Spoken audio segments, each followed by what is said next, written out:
MSLI TV رہنمائی بدلتی دنیا کے لیے۔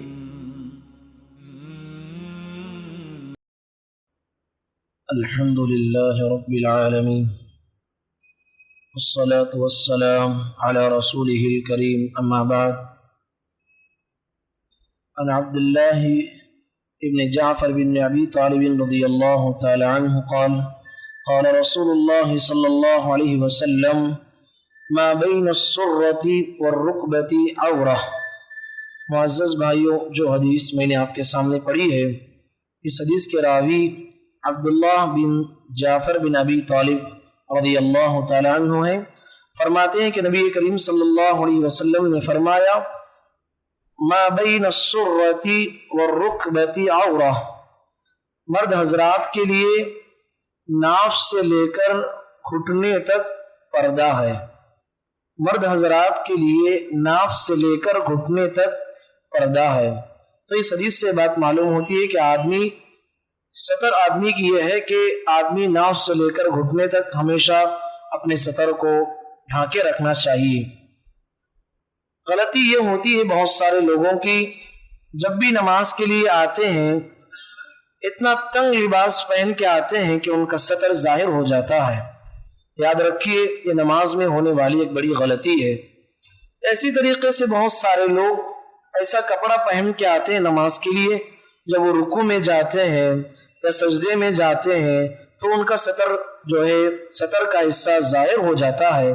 یاد رکھیے، اسلام میں اس طرح کرنا صحیح نہیں ہے۔ اس آدمی کی نماز صحیح نہیں ہوتی جو آدمی اپنے سطر کو صحیح طریقے سے نہیں ڈھانکا کرتا۔ نبی کریم صلی اللہ علیہ وسلم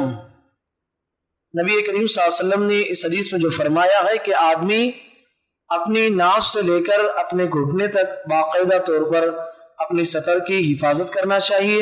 اللہ تبارک و تعالیٰ نے خود فرمایا یا ایھا الذین آمنوا یا بنی آدم خذوا زینتکم عند کل مسجد، اے بنی آدم جب بھی تم مسجد کو آؤ تو زینت کو اختیار کرو۔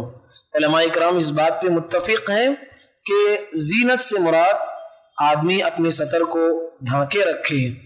یاد رکھیے، آدمی تھوڑا غور کیجئے کہ آدمی نماز پڑھنے کے لیے آتا ہے اور اللہ کے نبی صلی اللہ علیہ وسلم فرماتے ہیں اقرب ما یکون العبد الی اللہ وهو ساجد، اللہ کے نزدیک بندہ سب سے زیادہ قریب نماز کی حالت میں سجدے کی حالت میں ہوتا ہے۔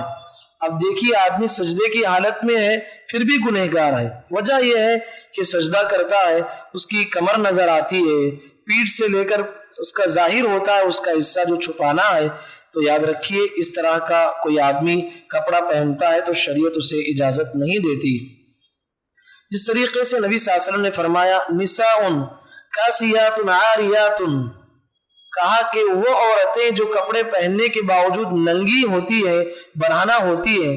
اس کا شارحین حدیث نے کئی مطالب بتاتے ہوئے فرمایا کہ عورت اتنا تنگ لباس پہنی ہوئی ہے کہ اس کے جسم کے اعضاء ظاہر ہوتے ہیں، یا ایسا چھوٹا لباس پہنی ہوئی ہے جس سے اس کے جسم کے اعضاء ظاہر ہوتے ہیں، یا ایسا کپڑا پہنی ہوئی ہے جس سے اس کے جالیدار کپڑا جس سے اس کا بدن ظاہر ہوتا ہے۔ تو شریعت نے کہا جس طریقے سے عورت کو منع کیا گیا ہے اسی طریقے سے مرد حضرات کے لیے بھی منع کیا گیا ہے کہ ناف سے لے کر گھٹنے تک کا حصہ ظاہر ہو۔ اگر عام حالت میں اس طرح منع کیا گیا ہے تو اگر سوچئے کوئی آدمی نماز کے لیے آتا ہے تو کتنے اچھے کپڑے پہننا اس کے لیے ضروری ہوتا ہے۔